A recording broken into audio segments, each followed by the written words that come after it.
Hello and welcome back to my channel. So I thought today I'll do a bit of a wrap up of what I read in February, what I plan to read in March, and also I'm going to talk about this beautiful book and go into a bit of detail about it, of course spoiler free.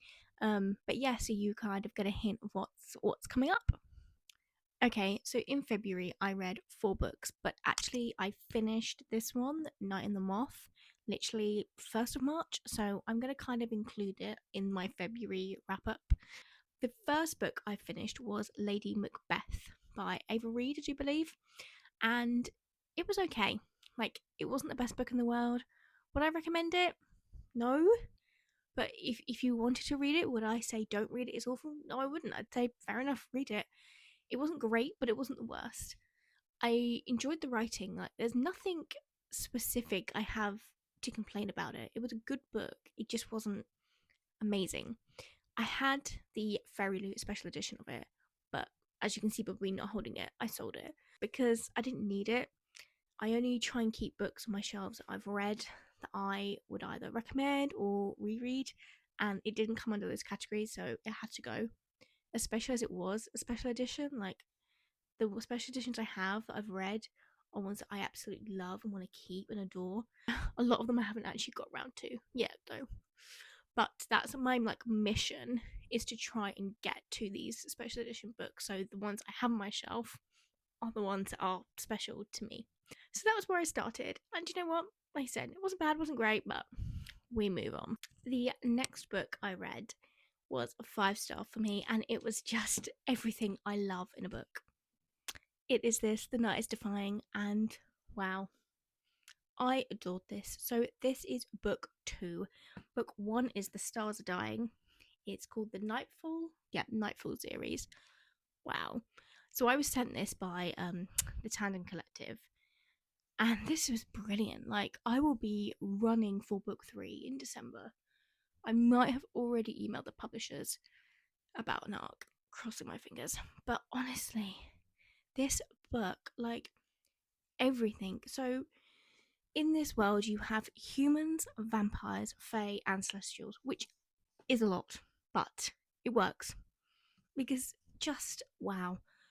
The plot in this, the characters, the male main character in this is incredible. The what he says, how he says it, just everything. Completely morally grey, like red flags all over the place, but love it. Honest, if you love fantasy romance and you actually want something that's a bit different, not our usual, get this book. Honestly, get this book. It was just epic.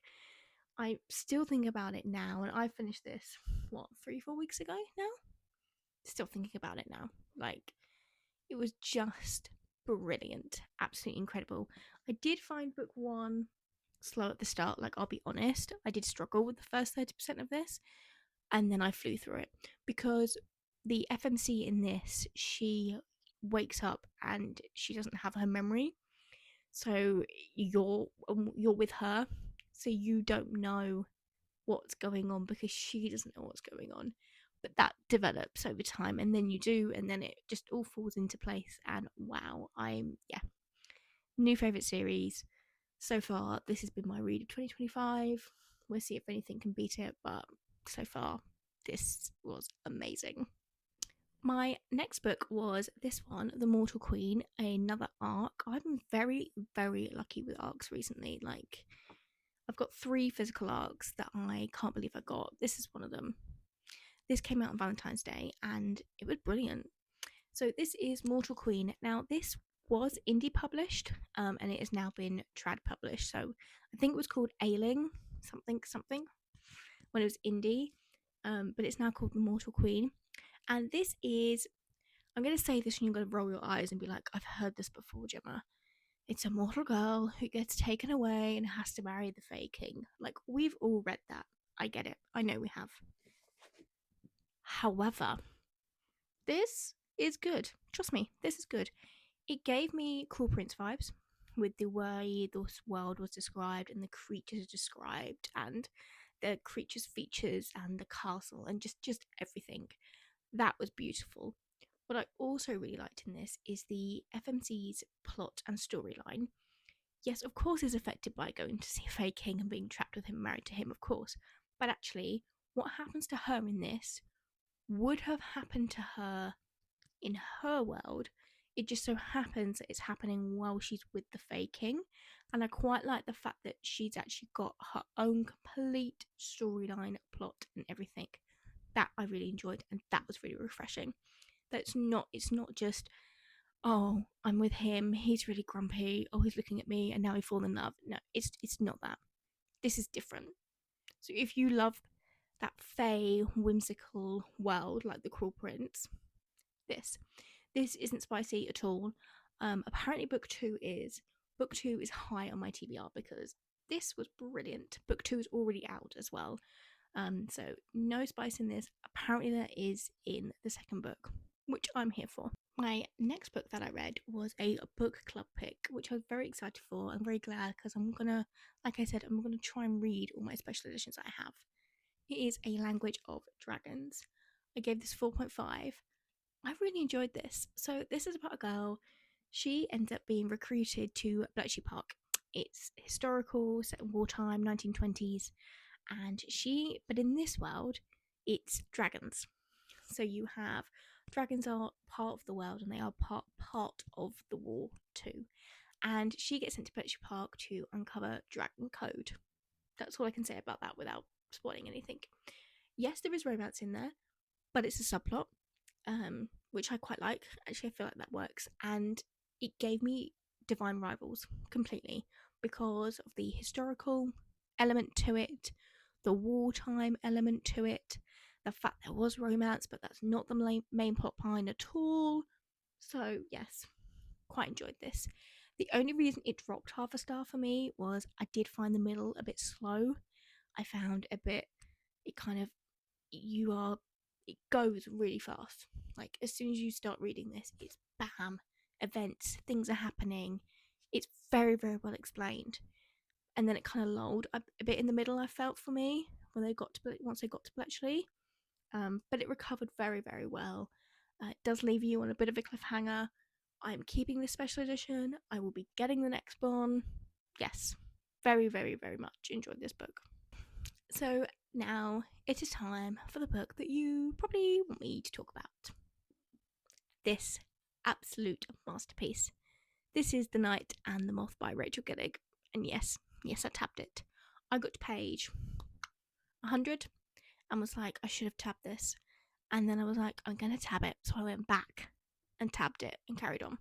So I feel like if I didn't do that, I would have finished it in February. So this lives up to all the expectation and hopefully all the hype that it will be getting.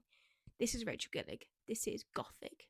This is magical. This is beautifully, beautifully written. It is brilliant. It is, I would call it romantic fantasy, as in the main point of this is fantasy. It's just got a slow romantic subplot going on. The romance is not the main point, which I quite like. This is so unique. It really, really is. I keep trying to think about what it's like, but it's not like anything else because it's just so unique. Yeah, I don't really want to say too much more about this because I don't want to spoil it, but what I will say is it made me laugh, it made me cry, it made me scream at times, and I love that. I absolutely love that. The characters are so well done and well fleshed out. You really get to understand them. The side characters as well, you really, really get to know them. I don't have, I really wish I'd known more about this. No, I don't have that. I know enough about all the characters in this. I now completely know what this is on the front and all the little cards that we all got sent. I think I've got mine here. There were different ones. I now know why they're all different ones and what they're all for. It was just magical. I think that's the only way I can describe it. So yeah, I've tabbed it here. When I tab, I don't tab like proper analytically. I don't know how to do that. Mine literally, you can see I've got purple. They're like for lines and things that people say that I love. and the blue are for like world building, fantasy, foreshadowing, potentially. But honestly, just incredible. I will read you my favourite line from this because I might get this put up somewhere because I just adored it. Okay, here is my favourite line from this, and it's not spoilerish at all, so don't worry, I would not do that to you. Which is more intricate, the designs of men trying to reach gods, or that of gods trying to reach men? She then replies, what is either to the intricacies of women who reach both? I mean, yes. This has very much got, positive female role models. It's everything you want. Just, yeah, brilliant. Okay, so let's do my March TBR. So the first book is Oath of War. This is book 2. Book 1 is Oath of Betrayal. This is Humans, Fae, Dragon. You've got romance in there, which is why choose, shall we say. You've got a female who's bonded to the dragon, and you get to hear the dragon. Dragons are in this very sassy, very brilliant. If you like Fourth Wing because you like the dragon side, you need to read these books. Personally, I prefer them to Fourth Wing because I'm not a massive fan of that. I think these are done so much better than a lot of other dragon books are, but that's a video for another day.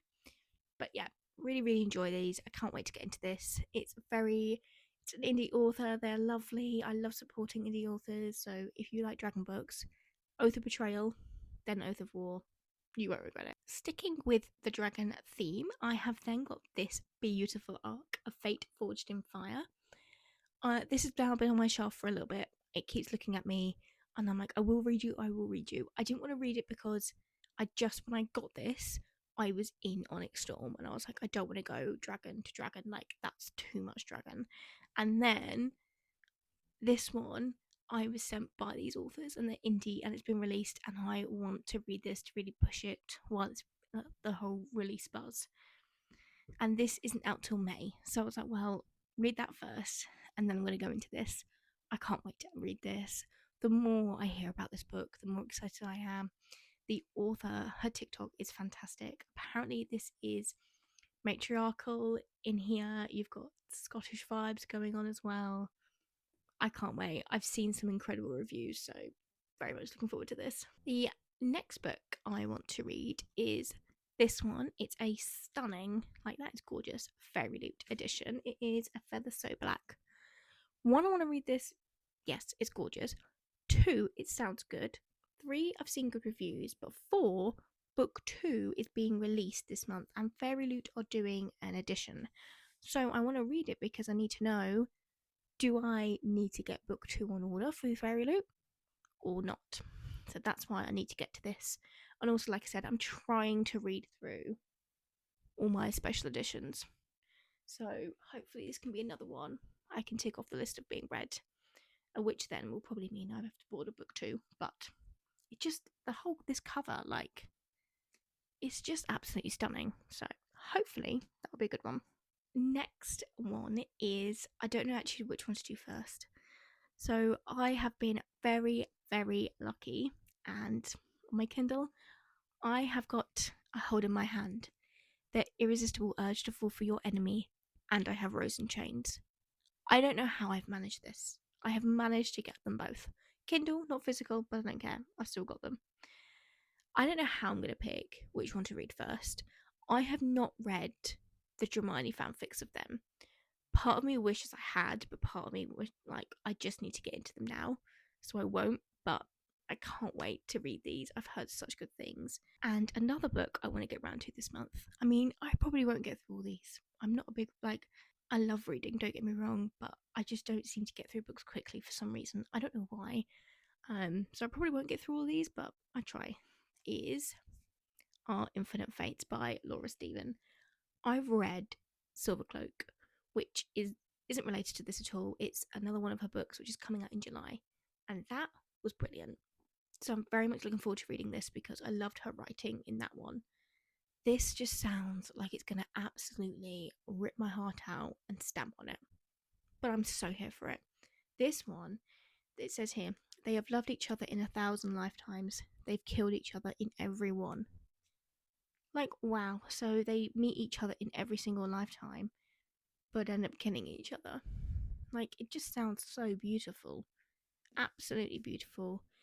Again, I've heard incredible things coming out from the ARC reviews of this, and it doesn't surprise me with Silvercloak being so brilliant, so yeah, we shall see. Yeah, that's my March reading sort of goals. I definitely won't get through all of them, but it's always good to have a goal. I can't wait. And if I do, I feel like this is going to be a very, very good month. So let me know what you're reading first in your reading goal in the comments, and let me know which one do you think I should start with. Thanks for listening to me ramble, and hopefully I will speak to you soon.